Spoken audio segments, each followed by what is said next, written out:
The slap came so fast I couldn't even react. My glasses flew off, smashing against the shiny ballroom floor as 130 guests stared in total silence. My cheeks stung, but the pain in my chest hurt even more. Vanessa, my daughter-in-law, had just slapped me on her wedding day because I refused to give her the keys to my apartment. "That's what you get for being selfish," she shouted at me in front of everyone. "A woman your age doesn't need that much space." The silence that followed felt endless. No one moved.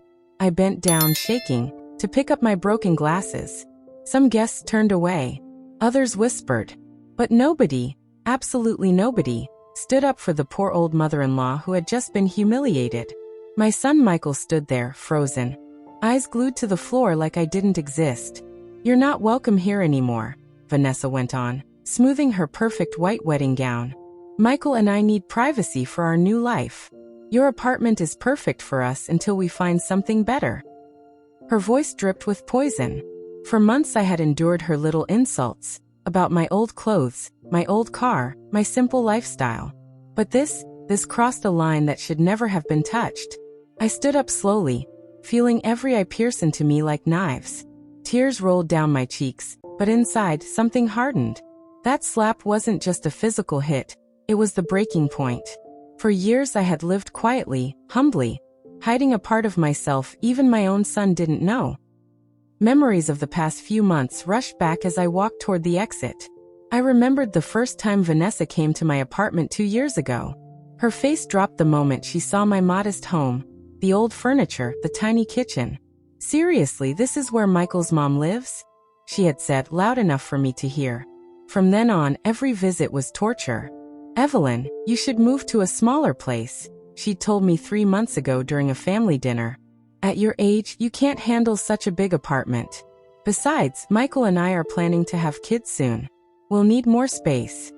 That fake smile fooled no one but my son, who always lost himself around her, like a puppet on strings. The insults grew over time. First it was my clothes. "Evelyn, don't you have anything more modern to wear?" Then my car. "That old thing is dangerous. You shouldn't be driving that." Then my job at the flower shop. "I don't understand why someone your age still works instead of relaxing." Each comment cut like a small knife, eating away at my dignity.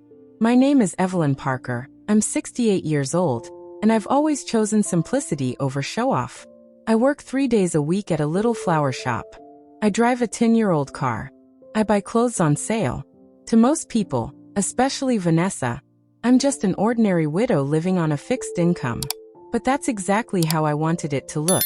What no one in that room knew was that my life had once been very different. My late husband Robert was not the simple office worker people thought he was. We chose to live modestly, to keep our wealth hidden, to protect our privacy. And now, I realized just how wise that decision had been. As I walked out of the ballroom, I could still hear the guests whispering. "Poor thing, she looks so fragile," murmured Vanessa's aunt. "The bride's right. That woman can't take care of herself anymore," said Michael's cousin. "She should be in a retirement home, not living alone," another added, pretending to care. Each word burned like acid. The cool air from the air conditioner felt icy against the heat building in my chest. My hands shook as I reached into my old black purse, a purse I'd used for 5 years. Not because I couldn't afford a new one, but because I valued usefulness over looks. Something Vanessa would never understand. I took out my phone and dialed a number I hadn't called in over a year. "Thomas, it's Evelyn. I need you to come to the Royal Oaks ballroom immediately." "Yes, right now. Bring the documents. It's time they learn the truth." My voice trembled, but there was steel in it. "Are you sure, Mrs. Parker?" Thomas asked, his voice steady but concerned. "Once we do this, there's no going back." I looked back one last time. Vanessa was laughing with her friends, probably bragging about how she'd finally put her useless mother-in-law in her place. Michael stood beside her, smiling weakly, showing not one bit of guilt. "Completely sure," I said firmly. 30 minutes, Thomas. No more." I hung up and walked toward my car with steady steps. For the first time in years, I was ready to drop the mask I'd worn to protect my family. For the first time, they were going to meet the real Evelyn Parker. And when that happened, When the truth hit their fake perfect lives, they would finally learn the meaning of regret. The parking lot was quiet, lit by streetlights casting long shadows between cars. I sat in my old sedan waiting. 30 minutes, for their world to crumble. 30 minutes, for them to realize they had made the biggest mistake of their lives by humiliating the woman who had secretly been taking care of them all along. As I waited, memories flooded my mind like a storm. It had all started 2.5 years ago. The day Michael showed up at my apartment with that nervous little smile I knew from his childhood. "Mom, I want you to meet someone special," he'd said. Then she appeared, Vanessa. Perfect hair, designer clothes, and that smile that never reached her eyes. From the first moment, I sensed something was off. The way she looked around my home, judging every corner, told me everything. "How cozy," she'd said, scanning my second-hand furniture and faded curtains. Her tone said the opposite. Michael, blinded by love, didn't notice her disrespect. That first dinner was a disaster. She barely touched the food I cooked, saying she was watching her figure. When I asked about her family, she dodged the question, but not before asking about my finances. "And how do you manage on a widow's pension, Evelyn?" she'd asked sweetly. "It must be hard living on so little." Her fake concern was the first red flag. What Vanessa didn't realize was that while she was watching me, I had also been quietly studying her. Over the next few months, I began noticing things that made me uneasy. Every time they came to visit, she'd make those sweet little comments about how outdated my apartment was, how I deserved something better in my golden years. But her eyes always told the real story. She wasn't admiring my taste. She was measuring the space, the view, the value. Her gaze lingered on the things that mattered. The prime location, the big rooms, the balcony that overlooked the city skyline. One afternoon, while Michael was in the bathroom, I overheard Vanessa whispering on the phone in my kitchen. "Yes, Mom. His mother's apartment is in a super expensive area. If I can convince her to move somewhere smaller, we can stay here for a while. She's so naive. She'll probably thank us for helping her with the transition." Her words sliced through me like a knife. Still, when she came back into the living room, I pretended not to have heard a thing. From that moment, every encounter between us became an act. She played the caring daughter-in-law, pretending to worry about my well-being. I played the helpless old woman, pretending to need her advice. But inside I was watching her, learning her game, studying her moves, figuring out what she really wanted. It was like a chess match, and both of us thought we were winning.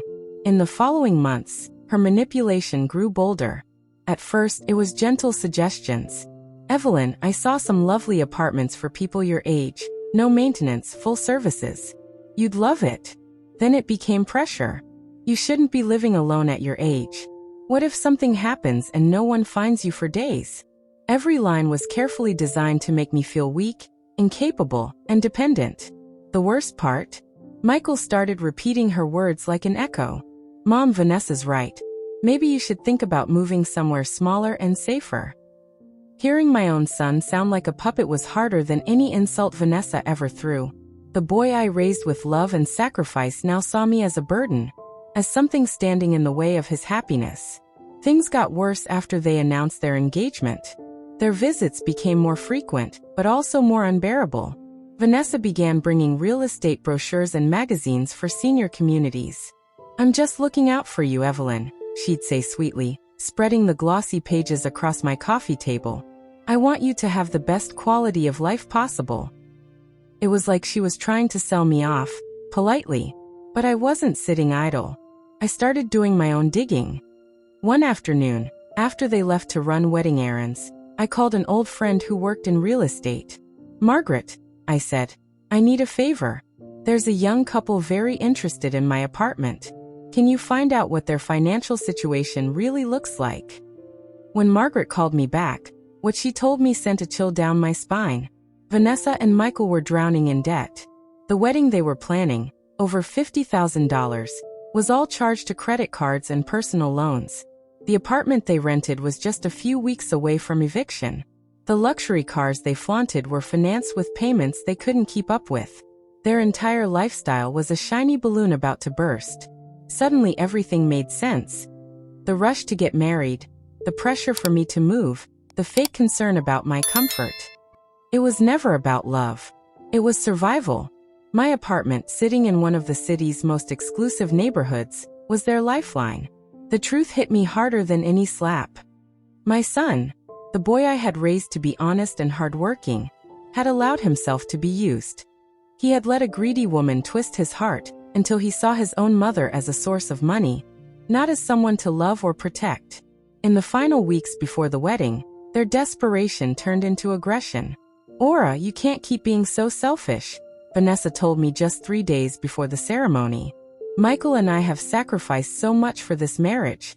The least you can do is help us with housing." Her voice carried no pretense anymore, no fake sweetness, just demand. That night, I made a decision that would change everything. I called Thomas, my financial advisor, and the only man I had trusted completely since Robert's death. "Thomas," I said, "I need you to prepare some documents. It's possible I'll soon have to reveal information I've kept hidden for years." His tone instantly grew serious. "Mrs. Parker, are you sure this is the right time?" he asked carefully. "Once this information is out, there's no going back. It could destroy family relationships." But my mind was made up. The family I had tried so hard to protect had already betrayed me. And now, sitting in my car in the ballroom parking lot, waiting for Thomas to arrive with those documents, I knew the moment of truth had come. 25 more minutes, that's all it would take. 25 minutes until Vanessa, Michael, and all those guests who had pitted me would finally discover who Evelyn Parker really was. 25 minutes until their perfect little world, built on lies and greed, came crashing down. The night breeze rustled the trees, casting dancing shadows under the streetlights. It felt almost poetic, that on such a beautiful night, so many illusions were about to die. 20 minutes had passed since my call to Thomas. Every second felt endless. From my car, I could still see the ballroom glowing with golden lights. Laughter and music floated out through the open windows. It was almost unreal to think that in just a few minutes, that joyful celebration would turn into a storm. I closed my eyes and let the memories wash over me. Every insult, every humiliation that had led me here. I needed to remember why I couldn't turn back. The biggest blow had come just 2 weeks before the wedding. Vanessa had called it an important family meeting. She arrived at my apartment with Michael and her parents. A perfectly staged ambush. "Evelyn, we'd like to talk to you about your future," her mother began, a proud, sharp-eyed woman who looked at me like I was a nuisance. "We think it's time you made some responsible decisions about your life," added her father, his eyes roaming around my apartment like an appraiser inspecting property. "At your age, living alone in such a big place isn't only unnecessary, it's unsafe. What if something happens and no one finds you for days?" Their words were rehearsed, too polished to be spontaneous. Michael sat silently beside them, nodding now and then like a trained puppet. Seeing my own son sitting there, on their side, was like watching the son I raised fade out before my eyes. "Mom," he finally said in a voice that didn't sound like his own, "they're right. Vanessa and I think it would be best if you moved somewhere more appropriate for your age." "Appropriate for my age?" I repeated, anger rising in my throat. "And who decides what's appropriate for me, you?" Vanessa's parents exchanged a knowing look, as if my reaction had confirmed something they'd already planned. "Evelyn," her mother said softly, "we know this isn't easy, but you have to think about what's best for Michael and Vanessa." "What's best for them?" I muttered. And suddenly I understood. I looked at them all, their rehearsed faces, their patient smiles, and it hit me. They wanted my apartment. The silence that followed my question was all the answer I needed. They had prepared every word of this trap. Every emotional string pulled with care. Vanessa stepped forward, putting on her mask of false sympathy. "Evelyn, this isn't about the apartment. It's about you," she said smoothly. "We've done some research. We found a beautiful residence for people your age. Full care, social activities, great food. You could make friends who understand what you're going through." I forced a smile. "What I'm going through?" I asked. "And what exactly do you think that is, Vanessa?" She looked at Michael before answering, her voice syrupy sweet. "Well, loneliness. financial insecurity, the fear of not being able to care for yourself. It's normal at your age. You shouldn't be ashamed of needing help. The nerve of that 28-year-old girl talking to me like that left me speechless for a moment. Then I saw it, that glint in her eyes. The quiet certainty that my life, my home, and my decisions somehow belonged to her. Vanessa's father then pulled out a folder, clearly prepared in advance. "We've done the math," he said confidently. "The residence costs about $2,500 a month. If you sell this apartment, you'll have enough to cover it for years, and still have some left to help Michael and Vanessa start their marriage comfortably." There it was, the truth laid bare. It wasn't about my health or my safety. It was about money, turning my home into cash for their fancy lifestyle. "And if I refuse?" I asked, already knowing the answer. Michael sighed and said softly, "Mom, we hope it doesn't come to that. But if your mental health makes it hard for you to make sound decisions." He didn't finish, he didn't have to. The threat was clear. If I didn't agree, they'd try to have me declared incompetent. They had done their research. They had planned every step. They were ready to take everything, by force if they had to. And my son, the boy I had once held in my arms, sat there letting them. That night, after they left and I'd told them no, I cried for the first time in years. Not from sadness, but from the death of the illusion that I still had a family. Through tears, I called Thomas again. "I need you to look into something," I said. "I want the full financial truth about Michael and Vanessa, everything. Debts, income, loans, all of it." When the report came back, the numbers were worse than I'd imagined. Michael earned about $45,000 a year as a sales manager, but owed more than $80,000 in credit card debt. Vanessa worked part-time as an image consultant, making maybe $4,000 a year. Yet she spent like she was a CEO. Together, they were over $120,000 in debt, not counting the wedding loans. Their rent was 3 months overdue. Their cars ate up most of their income. Their main credit card was maxed out, and they were taking cash advances just to pay bills. They were falling apart financially, and my apartment, my home, was their only hope. But what truly broke my heart was what came next.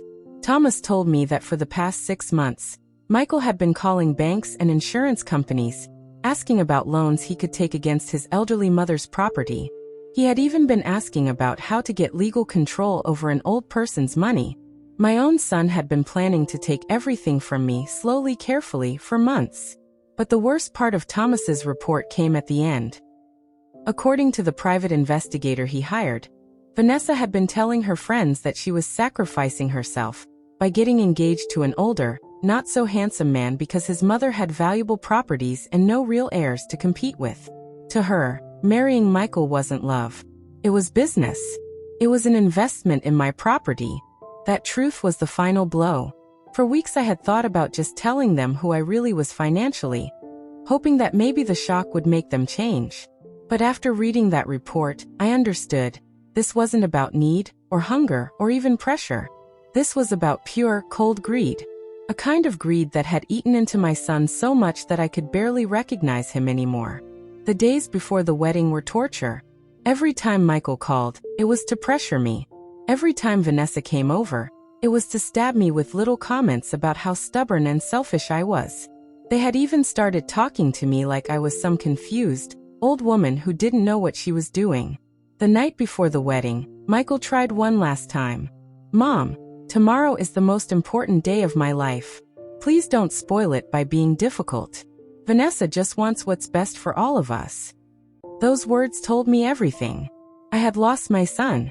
The man who was getting married the next day was not the boy I raised with love, discipline, and sacrifice. And now, sitting in my car waiting for Thomas, I realized everything had led to this exact moment. This wasn't about revenge. It wasn't about hurting them. It was about justice. It was about making them face the consequences of what they had done. It was about reminding them that some boundaries must never be crossed. 15 more minutes and everything would change. My hands were shaking as I called Walter, my 70-year-old neighbor from the next apartment, the one who had seen all the tense visits lately. "Walter, it's Evelyn. I need a very important favor," I said, my voice trembling. Please go into my apartment and bring me the brown folder in the second drawer of my desk. Yes, right now. It's urgent. Walter had been like a brother to me since Robert died, so I knew I could trust him without explaining too much. While I waited, I remembered a conversation we'd had just a week earlier. He had seen Vanessa from his balcony. Evelyn, that girl came with a man carrying a briefcase. I think he was a real estate appraiser. He was measuring your apartment from outside. He'd told me, worried. When they saw me watching, they left quickly. I don't like what's going on. Walter was actually the first person to notice Michael changing. Your son doesn't greet me the way he used to, he'd said. Before he would stop and talk. Now he comes and goes fast, like he doesn't want anyone to see him. His words only confirmed what I already felt deep inside. I had lost my son long before the slap in that ballroom. The folder I asked Walter to bring contained documents nobody in my family knew about. Bank statements, property papers, investment records. Things Robert and I had hidden for decades. Proof that the poor widow living on a small pension was actually a woman who, with one decision, could change people's lives. 10 minutes later, Walter walked into the parking lot with the folder in his hand. Aura, what's happening? You look very upset, he said as he gave it to me. It's about Michael's wedding, I said. I told him briefly what had happened inside. How Vanessa slapped me, how nobody defended me, how they tried to throw me out. Walter's face grew hard. That woman is a snake, he muttered. I knew it. Walter, in a few minutes a man named Thomas will come. When you see him, tell him I'm here. I asked him. And Walter, after tonight, a lot of things will change. I want you to know you've always been like family to me. His eyes filled with tears. You're family to me too, Evelyn. Do what you have to do. When Walter went back toward the building, I opened the folder and started looking through documents I hadn't touched in months. The first was a bank statement. It showed $5,400,000 in an investment account. The second was the property title for an office building downtown that brought in $50,000 every month in rent. The third was the deed to a beach house I'd bought 10 years ago as an investment. Robert had been brilliant with money. He started with a small import business and quietly turned it into a hidden empire. Together, we decided to live simple, not because we were poor, but because we wanted peace. Visible wealth brings trouble, Robert always said. Invisible wealth gives you power. I never imagined I would have to use that power against my own son. Every paper in that folder was a piece of our life. Years of work, smart choices, sacrifice. The flower shop where I worked 3 days a week? That wasn't because I needed money. It was because I liked being active. The old car I still drove? Not because I couldn't afford a new one, but because I didn't like showing off. My apartment, the one Vanessa wanted so badly, was actually the least valuable of all my properties. I didn't buy it for business. I bought it for love. That was the home where Robert and I spent our last years together, where we made plans, where he held my hand, where he died in my arms after fighting cancer bravely. And now, the people who wanted to throw me out of that apartment were about to find out that the weak old woman they tried to bully was the one holding all the cards. There was something else in that folder, something that would completely change Michael and Vanessa's world.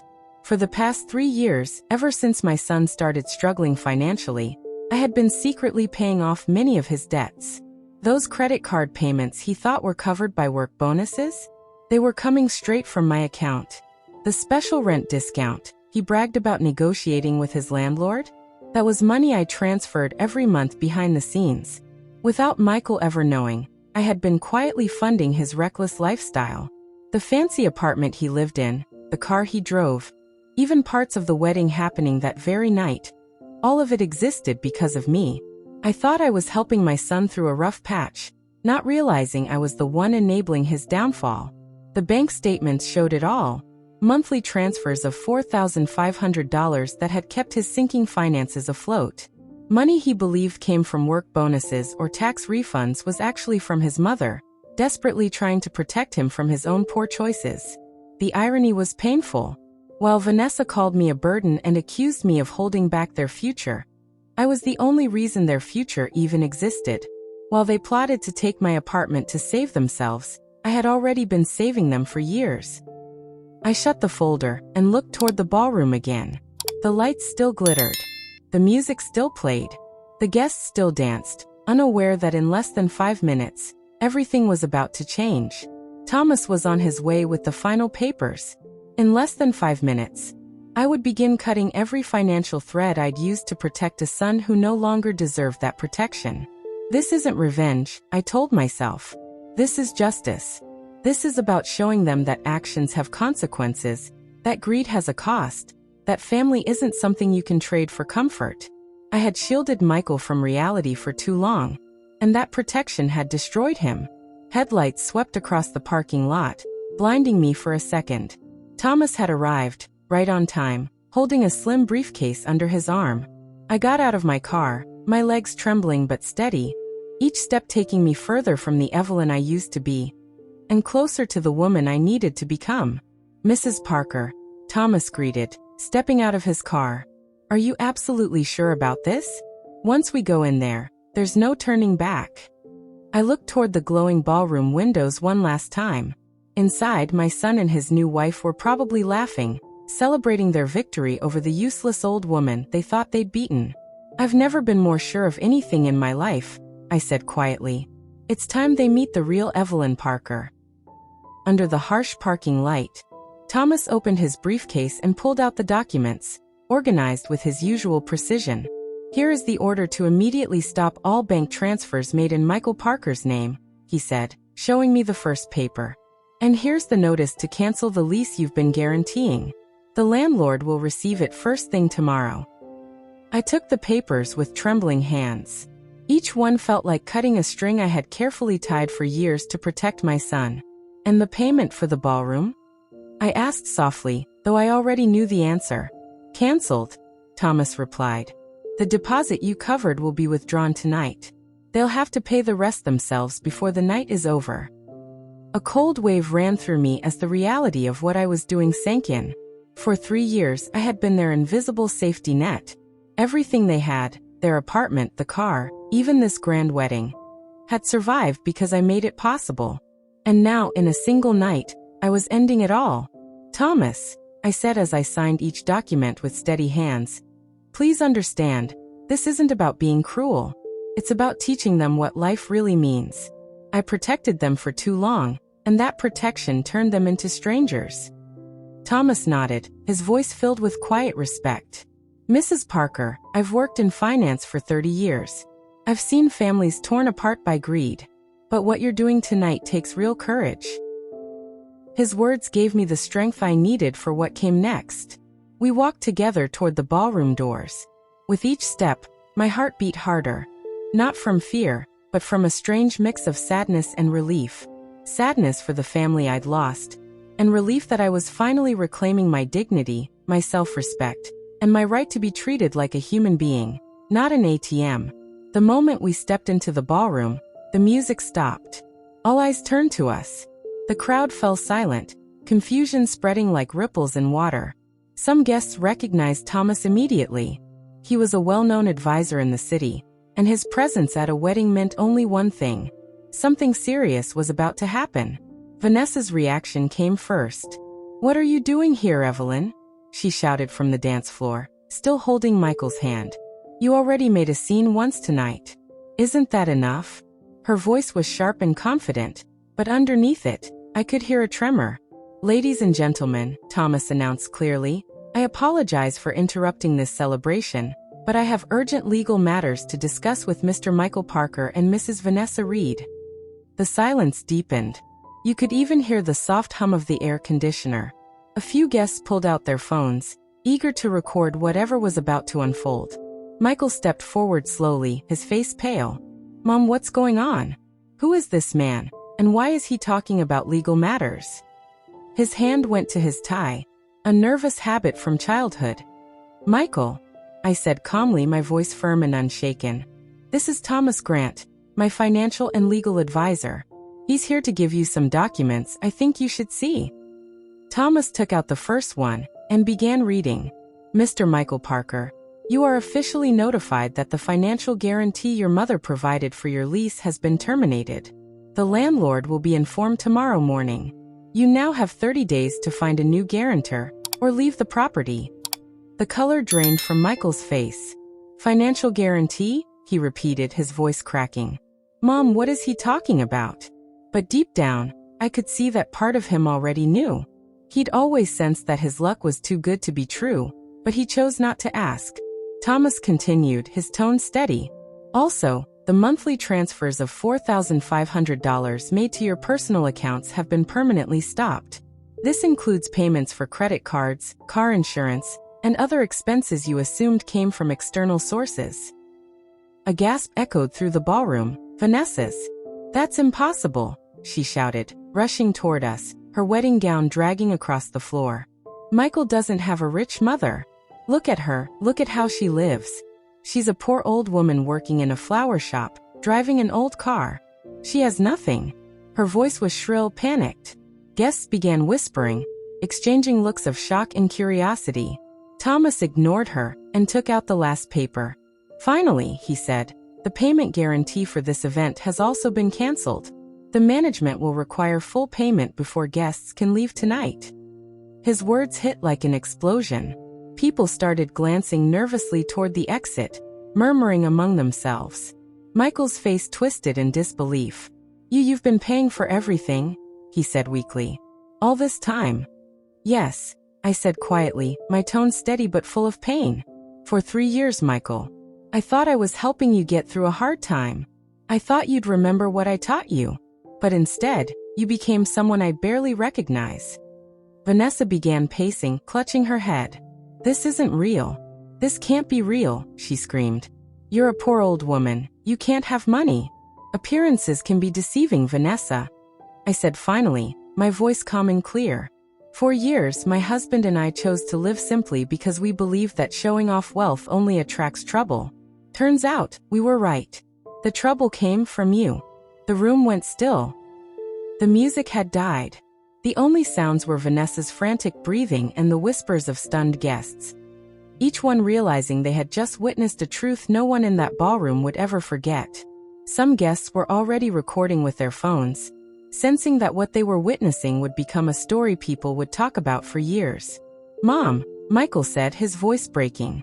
Please, there has to be a way to fix this. The wedding, the guests, everything. But when I looked into his eyes, I could tell he finally realized what he had truly lost. Not money, not comfort, but his mother. The woman who had loved him unconditionally for 35 years. The only way to fix this, Michael, I replied quietly, was to not break it in the first place. The ballroom fell completely silent. 130 guests held their breath, trying to process what they'd just heard. Vanessa froze for the first time all night. Her eyes jumped between Thomas, the documents, and my face, as if searching for a crack in the reality falling apart around her. Michael just stared at me, a look I will never forget. A mix of shock, realization, and pure horror. Mrs. Parker, Thomas said, loud enough for everyone to hear. Would you like me to continue reading the full financial report? His words hung in the air like a blade waiting to fall. A few guests leaned forward, hungry for more of the drama unfolding in front of them. Please, Thomas, I said, calmer than I thought I could ever be. I think everyone deserves to know the truth. Vanessa tried to scream, but Thomas raised a hand and spoke with the precision of a surgeon. In the last 36 months, he began, scanning his papers, Mrs. Evelyn Parker has transferred a total of $162,000 to support her son, Michael Parker, and his fiancée. This includes $48,000 for rent, $44,000 for credit cards, $18,000 for vehicle insurance, and $22,000 for other expenses. A wave of murmurs spread through the room. Some guests exchanged shocked looks. Others started punching numbers into their phones to confirm the total. Vanessa's mother, sitting at the head table, slowly rose to her feet, her face pale as paper. Furthermore, Thomas continued firmly, Mrs. Parker also covered the full cost of this wedding, the ballroom, food, music, flowers, and photography, a total of $53,000. Money which, as I mentioned earlier, is no longer available. Vanessa finally found her voice, though it came out as more of a wail than speech. This is impossible. It's a lie. No one could have that kind of money and live like a pauper. She turned to the crowd, searching for support, but saw only wide-eyed faces, and even a few smirks. "My dear Vanessa," I said softly, my calm cutting through her chaos, "you've just learned an important lesson about judging people by appearances. For years, I lived simply because my late husband and I valued privacy over show. It turns out that was a very wise choice." Michael finally stepped toward me, his movements unsure. "Mom, please, there has to be an explanation. There has to be a way to fix this. You can't destroy my life like this." His voice cracked on the last word, and for a moment, I felt that old familiar tug of maternal pain. "Destroy your life?" I repeated, anger rising again. "I'm destroying your life? Wasn't it your wife who slapped me in front of 130 people? Wasn't it you who stood there and said nothing? Wasn't it you who tried to take away my home?" My words echoed through the hall like church bells. Guests nodded. They remembered the slap that started all this. Some even had their phones out with the video as proof of Vanessa's cruelty. "But that was different," Michael mumbled weakly. "We didn't know. We thought you really needed help." His excuses sounded pitiful, and I could see a few guests exchange looks of disgust. "You didn't know?" I asked sharply, raising my voice for the first time that night. "You didn't know about the plan to push me out of my home? You didn't know about the appraiser you brought behind my back? You didn't know you were looking for legal ways to declare me incompetent?" With every question, Michael seemed to shrink smaller. Thomas then pulled out another document. "Mr. Parker," he said, "I must also inform you that your mother has officially changed her will. All assets previously meant for you are now redirected to charities that protect elderly people from family abuse." The words hit harder than thunder. Vanessa staggered backward as if she'd been struck. "You can't do that," she cried, her calm completely gone. "We're your family. Michael's your only son. You can't cut him off over one silly fight." "A silly fight?" I repeated coldly. "Is that what you call a conspiracy to steal my home? Is that what you call slapping your husband's mother on your wedding day?" The room went dead silent again. Vanessa's father finally stepped forward, panic flickering across his face. "Mrs. Parker," he said nervously, "we're all upset. Maybe it's best if we discuss this privately, when things have calmed down." "There's nothing to discuss in private," I replied firmly.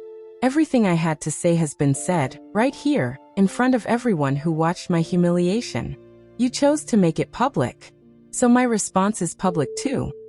All heads turned between us like spectators at a tennis match.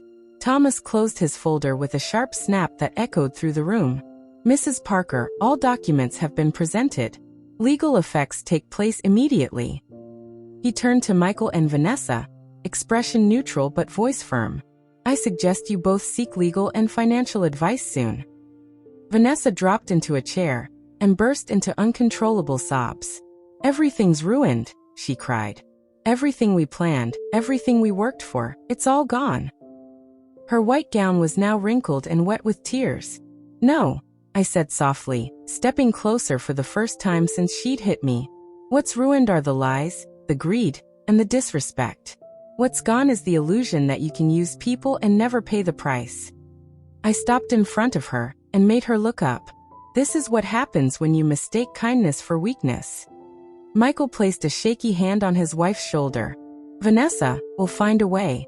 There has to be something we can do." But even he didn't believe it anymore. I saw it in his eyes. He knew it was too late. Some bridges, once burned, can never be rebuilt.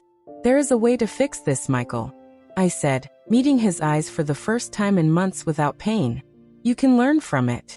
You can grow. You can become the person I once hoped you'd be, before greed changed you." My tone softened slightly. He was still my son after all. But that growth will happen without my help, without my apartment, and without my inheritance. You'll have to start over, just like everyone else. The room remained frozen, every soul aware they were witnessing the final collapse of a family. Thomas and I turned toward the exit, leaving behind a hall full of stunned guests and a newlywed couple whose perfect world had just crumbled in 30 minutes. But before we reached the door, a voice called out, "Wait, Evelyn." It was Sophia, Michael's younger sister. She ran toward us, tears streaming down her face. "Aunt Evelyn," she cried. "I swear I didn't know. Michael never told me what they planned. If I had known, I would have stopped them." Sophia, my sweet niece, a 29-year-old teacher, had always been close to me, even after Michael drifted away. Seeing her face filled with guilt and fear nearly broke my heart. I stopped and looked at her, and in Sophia's eyes I saw the same honesty I'd known since she was a little girl. "I know, Sophia," I said softly, placing a gentle hand on her cheek. "You've always been different. You've never looked at people as opportunities or things to use." Her tears came harder as she nodded, heartbroken by what her brother had done. "But why didn't you ever tell us about the money?" she asked, her voice full of confusion. "Why keep it a secret for so many years?" It was a fair question, and coming from someone who had always treated me with love and respect, it deserved a truthful answer. "Because your Uncle Robert and I learned long ago that money changes people," I said, noticing a few guests quietly edging closer to listen. "We've seen families torn apart over inheritances, friendships ruined over loans, and children who start seeing their parents as walking bank accounts. So we decided to live simply, to protect the relationships that truly mattered." Sophia nodded slowly, beginning to understand why we had chosen that path. "But Michael," she whispered sadly, "he wasn't always like this. When we were kids, he would have protected you from anyone who hurt you. What happened to him?" Her voice carried the pain of a sister who no longer recognized the brother she once adored. "What happened to him was Vanessa," I said quietly, my tone heavy but without anger. "What happened to him was greed disguised as love, ambition without morals, and my mistake of protecting him so much that he never learned responsibility or consequences." My words echoed through the hall, where guests still hung on to every sound. Thomas, who had respectfully stayed back, stepped closer and whispered in my ear, "Mrs. Parker, the ballroom manager is on his way. He just found out about the payment cancellation." Sure enough, I saw a large man in a dark suit walking briskly toward us, papers in hand, his face tight with tension. "Mrs. Parker," he said in a stiff voice, "I just received notice of a canceled payment. That's highly irregular. This contract is guaranteed until tomorrow morning. Can you explain what's going on?" His arrival brought the harsh reality of the situation crashing down. "Mr. Reynolds," I replied calmly, recognizing him from when I'd secretly handled the payment arrangements. "The financial guarantee I made for this wedding has been withdrawn due to serious issues revealed tonight." I gestured toward Michael and Vanessa, still standing in the middle of the room like broken statues. "I understand," Reynolds said after glancing their way. His tone was firm but professional, the voice of a man who'd seen every kind of disaster a party could bring. "Then who will handle the payment now? The remaining balance is $53,000, including the hall, food, music, flowers, and photography." His tone made it clear, someone had to fix this immediately. Michael finally found his voice and stepped forward. "Mr. Reynolds, there must be some mistake. My mom, she can't just cancel the payment like that. We're family. We can work this out." His voice shook with desperation, the sound of a man who finally understood just how deep he'd fallen. "Young man," Reynolds replied with forced patience, "the financial guarantee was personally provided by Mrs. Parker. She has every legal right to withdraw it. I now need another form of payment immediately, or I'll have to suspend the event." Vanessa stumbled toward him, her wedding gown wrinkled and her makeup smeared by tears. "You can't do this," she shouted. "It's our wedding day. You can't ruin our wedding day over money." Her hysteria filled the air. Guests began murmuring, shifting uncomfortably in their seats. "Ma'am," Reynolds said, his tone growing firmer, "I'm not ruining anything. I'm simply following the contract you both signed. If you can't pay, I'll have to ask everyone to leave and stop all services immediately." His words landed like a final blow. The guests finally began to grasp the seriousness of what was happening. Some quietly collected their things and slipped toward the exits, while others stayed frozen, unable to look away from the unfolding chaos. "Mom," Michael said, walking toward me with tears in his eyes, the first time I'd seen him cry since he was a boy. "Please, I know what we did was wrong. I know we hurt you. But there are 130 people here. Photos, memories. Please don't destroy all this over a fight. For a moment, I saw the little boy he once was. Michael, I said calmly, I'm not destroying anything. You destroyed it yourself. When you chose greed over love, manipulation over honesty, and when you stood by while your wife humiliated me in front of everyone. I'm not the one who broke this family. You did. Each word cut deep, but they were the truth. But what do we do now? Vanessa cried, glancing at the guests leaving. How do we explain this? How do we pay for all this? Her panic was real now. She was finally facing the consequences of her own choices. You'll do what responsible people do, I said firmly. You'll find honest ways to make money. You'll learn to live within your means. You'll work for what you want, instead of expecting others to hand it to you. My voice carried the strength of years of experience, wisdom born from pain. Thomas quietly stepped forward again. Mrs. Parker, he whispered, the legal process is complete. All documents have been delivered and explained. There's nothing more for us to do here. I nodded. It was time to leave, to let them face what they had created without me standing in the way. Sophia came up once more and hugged me tightly. Aunt Evelyn, she said through tears, you'll always have my love and respect, no matter what happens with Michael. Her words soothed something deep in me. A reminder that not everyone in the family had been corrupted by greed. And you'll always have mine, I said, hugging her back. Remember this night whenever you make big choices in your life. Character isn't about what you own. It's about how you treat the people you love. Her tears soaked into my shoulder as she nodded, truly understanding. Then Reynolds returned, sounding more impatient this time. Ladies and gentlemen, I need a solution now. I have other events tonight, and I can't keep my staff here without a confirmed payment. His patience was running thin, and tension filled the room again. I turned to Michael and Vanessa one last time. You both have my number. When you're ready to talk about respect, values, and responsibility, when you've learned what it means to earn your way, when you can look me in the eye and apologize, then we can talk. But first, you'll need to clean up the mess you created tonight. All on your own. With those final words, I turned and walked out with Thomas, leaving behind a ballroom filled with confusion, heartbreak, and well-earned consequences. 3 days later, my apartment had become a haven of peace, the kind I hadn't felt in years.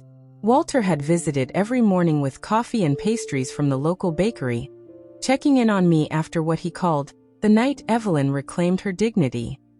His kindness reminded me that I still had chosen family.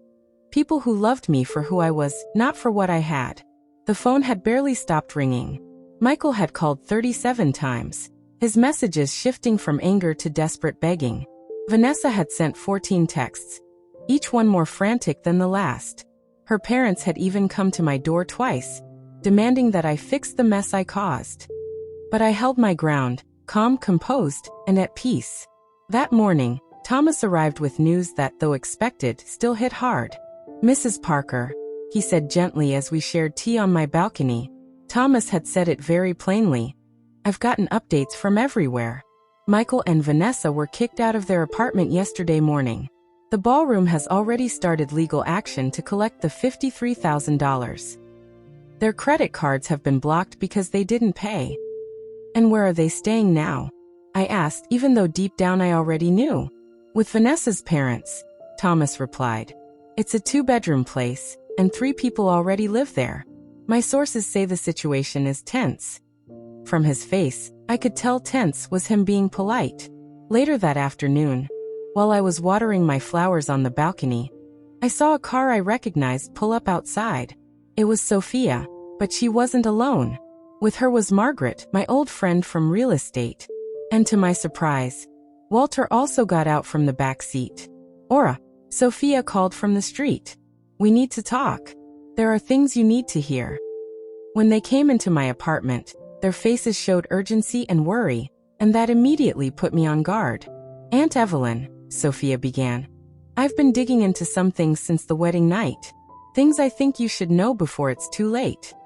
She sat on my couch with a folder in her hand, the same kind of folder Thomas had taken to the ballroom. Too late for what? I asked, serving her tea and trying to stay calm. Margaret cleared her throat and spoke for the first time. Evelyn, for the past 3 days I've been checking Michael and Vanessa's financial records. What I found is worse than what any of us imagined. They planned this for over a year, Margaret continued, opening the folder to show documents that made my stomach twist.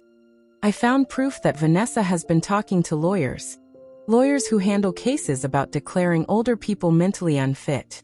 They had a full plan to have you declared incompetent, so they could control all your properties. Walter, who had been quiet, leaned forward with a serious look. Evelyn, there's more. That night after you left the ballroom, I overheard Vanessa on the phone. She said, "The old woman ruined everything, but we still have Plan B." Plan B? I repeated, feeling anger and fear knot in my stomach. Sophia held my hand gently. "Aunt Evelyn, they've been telling people you're going senile. They're saying what happened at the wedding was proof you've lost touch with reality. They're trying to build a case so a judge will say you can't handle your own affairs." The size of their betrayal spread in front of me, like an open wound. It wasn't enough that they humiliated me in public. It wasn't enough that they tried to take my home. It wasn't enough that they planned this for months. Now they wanted to use my reaction to their wickedness as evidence that I had lost my mind. It was evil, colder than I ever imagined they could be. "That's not even all," Margaret added, her voice shaking. "I found out that Vanessa has been going around the neighborhood, telling your neighbors you've been acting strange. She's been asking them to report anything suspicious you do." The way Vanessa was spreading lies, organized step by step, nearly took my breath away. Just then, Thomas arrived for our usual meeting and walked into a room full of tension. "Mrs. Parker," he said, looking around, "I see you've already heard about some of their moves." His face was more serious than I'd ever seen it. "I also have news, and it confirms what your friends are saying. Michael filed a preliminary petition yesterday," Thomas said, pulling out his own folder. "He is asking the court to evaluate your mental capacity based on what he calls irrational behavior and reckless financial actions." He attached sworn statements from several people who were at the wedding. "Sworn statements?" I asked, feeling my shock slowly turn into anger. "What kind of statements?" Thomas checked the papers. "Statements saying you attacked an innocent young couple for no reason. Statements saying your financial moves were vindictive and destructive. Statements suggesting you can no longer make sound decisions." Sophia squeezed my hand tighter. "Aunt Evelyn, they convinced some of the wedding guests to sign. Most of them don't even know what was really going on. They just saw an old woman shouting at the bride and groom." Her voice was full of frustration, because she knew the truth, but lies were moving faster. "But we also have good news," Walter cut in, smiling a little, even though the situation was serious. "There are more people on your side than they think." He pulled out his phone and showed me something that surprised me. "Walter, what's that?" I asked, looking closer. On the screen was a video, and it had thousands of views. "Evelyn," he said, "remember people were recording that night? Well, some of the videos went viral. People aren't saying you were some confused old woman. They're saying you were a dignified woman exposing years of manipulation." Margaret leaned over to look too. "Evelyn, the comments are almost all in your favor. People are praising you for standing up for yourself, for not letting them bully you, for drawing a line. Some are even sharing their own stories of family abuse. You've become a kind of voice for older people being used by their own families." Thomas nodded. "This public support will help a lot if it reaches court. It's hard to claim someone is mentally unfit when thousands of people are saying, 'This woman made perfect sense.'" His confident smile returned, and for the first time I felt the legal battle might not be as hard as I first feared. "But there's something else you should know," I said, deciding to tell them what I'd been working on for the past 3 days.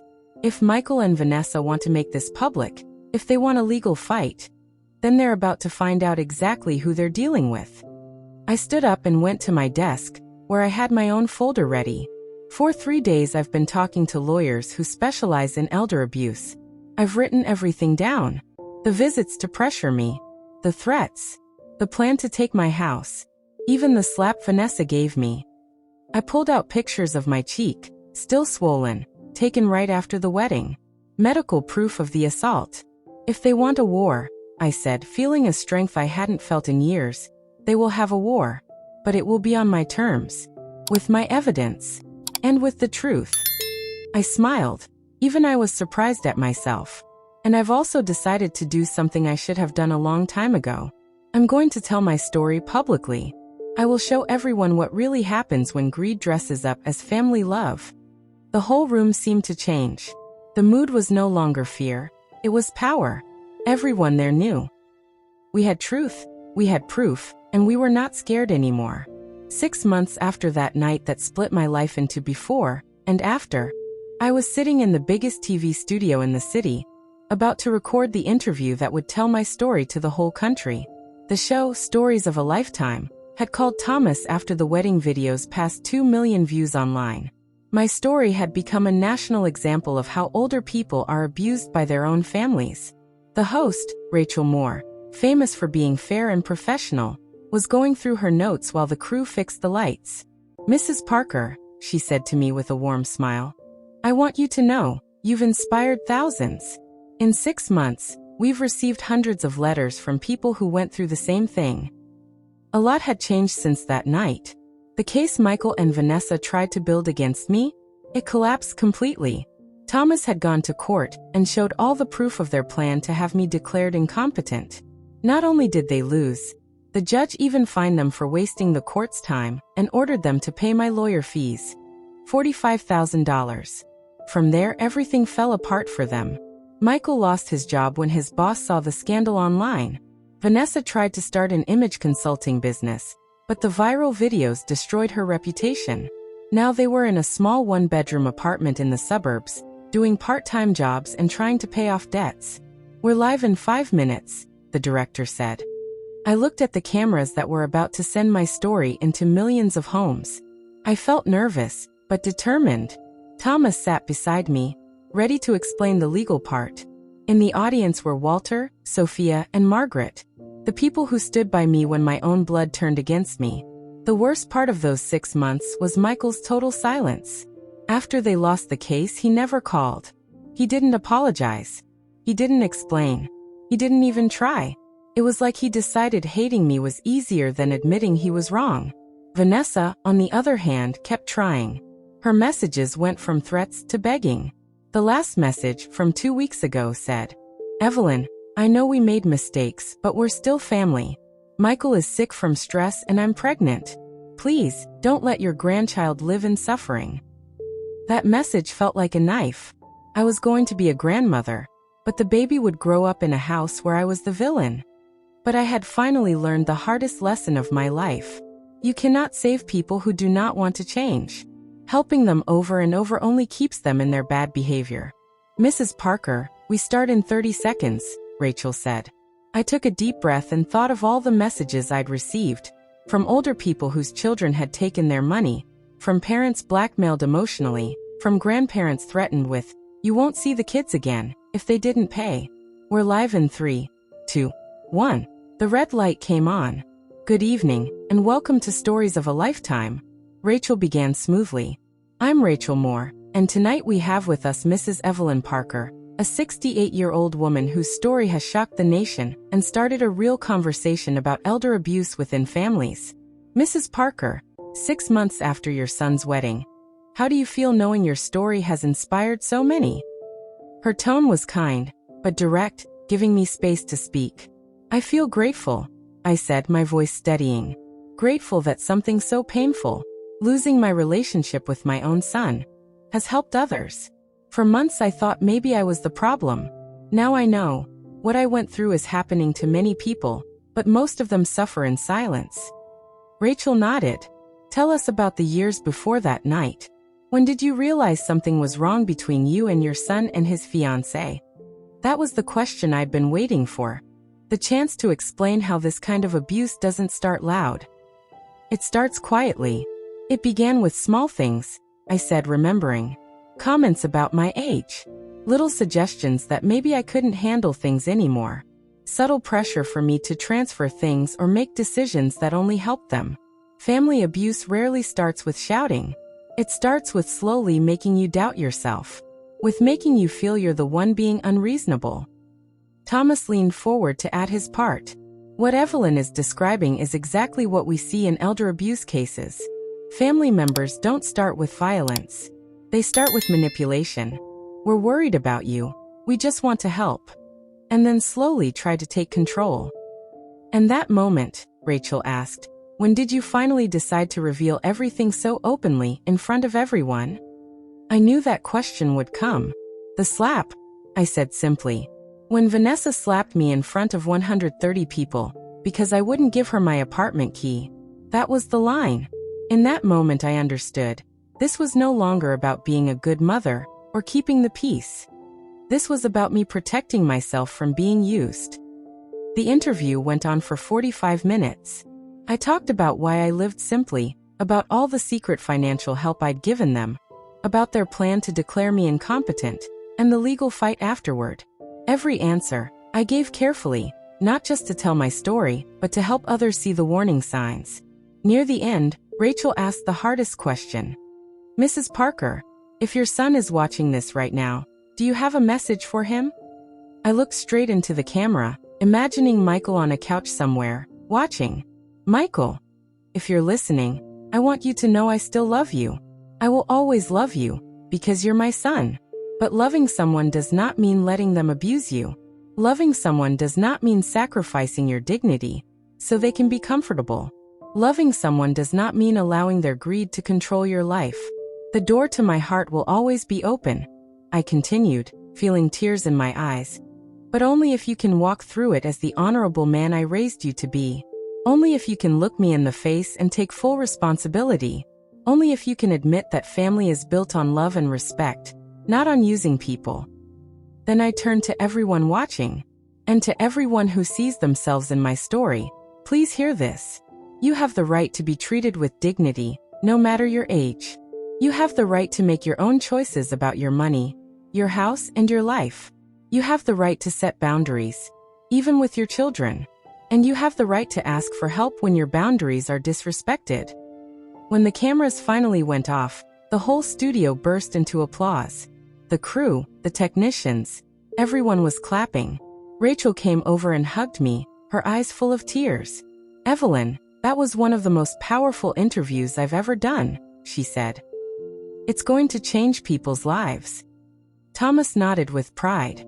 He knew we had done more than just win a court case. We had started something bigger. That night, on the ride home with Walter, Sophia, and Margaret, I felt a kind of peace I hadn't felt in years. I had spoken my truth. I had told my story the way it really happened. And I had used the pain I went through to help other people. Whatever happened later with Michael, I knew I had made the right choice. Evelyn, Sophia said from the back seat, I am so proud of you. You turned the worst thing that ever happened to you into something that will protect thousands. Her words stayed with me as we got home.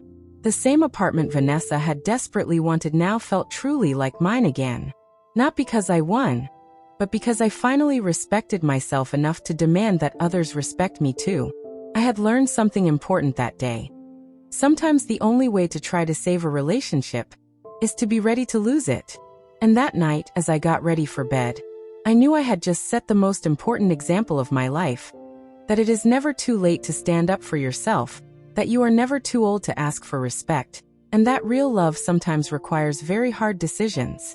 My story had ended, but my life was starting again. 2 years have passed since that night that split my life into before and after. As I write this now, I'm sitting on the same balcony where I used to water my plants and think about all the silent humiliations I thought I had to accept because I'm a mother. How different life looks when you finally decide to put a value on your dignity. My day started like it has for the past 18 months, with a call from Natalie, the coordinator of the Evelyn Parker Foundation for the Protection of Seniors. Yes, I used my own name for the foundation. I created it with part of the inheritance I took away from Michael. Evelyn, we have 23 new cases this week, Natalie said, with that mix of sadness and strength that people like us develop. Same kind of stories, grown-up children putting pressure on their parents for property or for money. Every case I read feels like looking into a mirror of my past. Yesterday, I read about a 72-year-old woman whose daughter convinced her to sell her house for safety. Later she found out the money was used for a failed business and a trip to Europe. The day before, it was a 69-year-old man whose twin sons told him, "If you don't lend us $50,000, you'll never see your grandchildren again." The irony isn't lost on me. I turned the most painful thing in my life into my life's purpose. So far, the foundation has helped more than 400 older people take back control of their money, their homes, and, most importantly, their self-worth. We now have lawyers, social workers, therapists, and a support circle I wish I had back when I felt alone and confused. Walter is still my favorite neighbor, but now he's also the foundation's vice president. At 72, he has more energy than most 40-year-olds. "Evelyn," he told me last week while we were reviewing files, "I never thought my retirement would turn into investigating toxic families. But this is the best job I've ever had." Sophia moved into the apartment next door a year ago. After divorcing from a marriage that lasted only 8 months, she said she needed to live close to the bravest woman she knows. Now she works as the foundation's education director, and she finally feels like her work matters. "Aunt Evelyn," she tells me all the time, "you taught me that sometimes real family is not the one that shares your blood, it's the one that respects you." The success of my public story brought a lot of things I didn't expect. The book I wrote with an investigative journalist, When Love Hurts, An Elderly Woman Fights Back, became a national bestseller. It sold over 200,000 copies. Every royalty goes straight to the foundation. The letters I receive from readers are like living proof that this story is not just mine. People write, "This is exactly what my son did," or "My daughter is like Vanessa," or "I thought I was the only one." So many people were suffering in silence. Thomas is still my financial advisor. But now he's also the foundation's head accountant. His experience from my own legal battle has helped us win so many cases for other seniors. "Mrs. Parker," he told me in our last meeting, "we've recovered over $3 million in property and savings that family members took illegally." $3 million. From people's own children. And of course, everyone always asks me the same question. In interviews, at conferences, even in private. "Do you miss Michael?" The answer is not simple. I miss the boy he used to be. I miss the young man who once in a while showed kindness and respect. I miss the idea of the family I thought I had. But I do not miss the last few years. The manipulation, the emotional blackmail, the way he let his wife insult me, the way he tried to declare me incompetent. I don't miss that at all. Michael tried to contact me 3 times in these 2 years. The first time was 6 months after the TV interview. Apparently his coworkers saw it and started treating him differently. The second time was when his son, my grandson Ethan, was born 14 months ago. The third time was 3 months ago, when Vanessa left him and took the baby and half of their little belongings.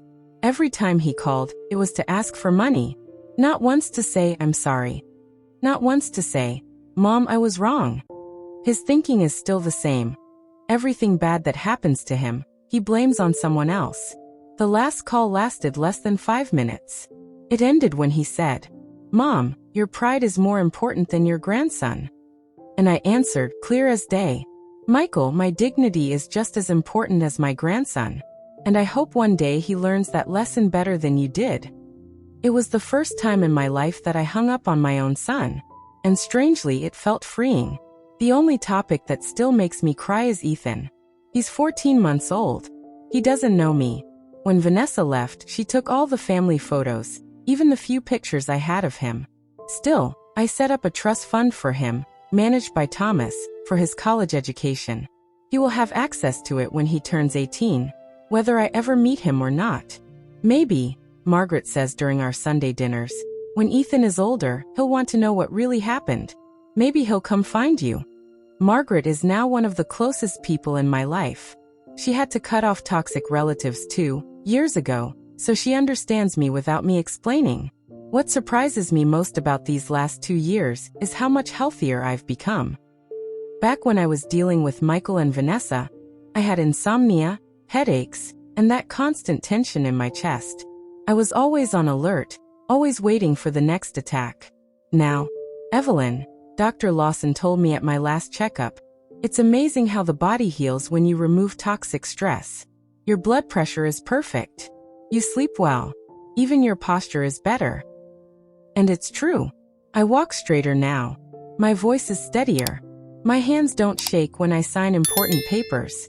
The flower shop where I used to work closed last year, but I found a new love. The community garden in our building.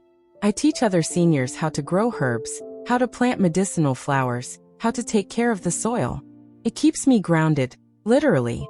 And I'm surrounded by people who value experience instead of seeing age as a burden. My week now looks like this. 3 days at the foundation office. 2 days visiting seniors who need encouragement. Weekends writing my second book. This one about how to spot and stop financial abuse inside the family. The apartment that almost broke my family is now full of peace. I turned Michael's old room into an office. On the walls I have thank you letters, photos of families we helped, and certificates from universities where I've been invited to speak. One of the best parts of this new life is mentoring other older women who are going through what I went through. Carolyn, 74, came to us 6 months ago. Her son had sold her car without permission to pay gambling debts. We worked together. We took legal action. Last week she sent me a photo, standing next to her new car, smiling. Evelyn, she wrote, you taught me that setting boundaries is not wicked. It's survival.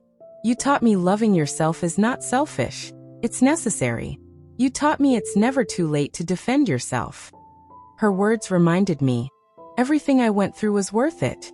When I look back on these 2 years, I know my story doesn't have that fairy tale ending where everyone hugs and cries and forgives, and we all eat jollof together on Sundays. No, but what it has is better. It has truth. It has dignity. It has purpose. I learned that sometimes the greatest act of love is walking away from the ones who keep hurting you.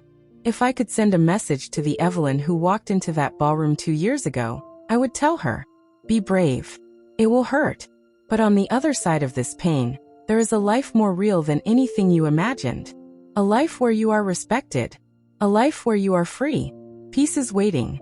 The kind of peace that comes from knowing no one will ever again treat you like you don't matter. Tonight, as I finish writing this, I look ahead with hope. Tomorrow, I have a meeting with senators about a new law to protect seniors from family abuse. Next week, we're opening our 3rd regional center. Next month, I start filming a documentary series that will go nationwide. At 70, my life is fuller, richer, and more real than it was at 68. I have learned. The end of a toxic relationship is not a loss, it's freedom. Real family is not only who you are born with, it's also who chooses you and respects you. And it is never too late to rewrite your story. When people ask me, do you regret what you did that night? I always give the same answer. Did you enjoy my story? And where are you watching from? Tell me in the comments. Thank you so much for your love and support.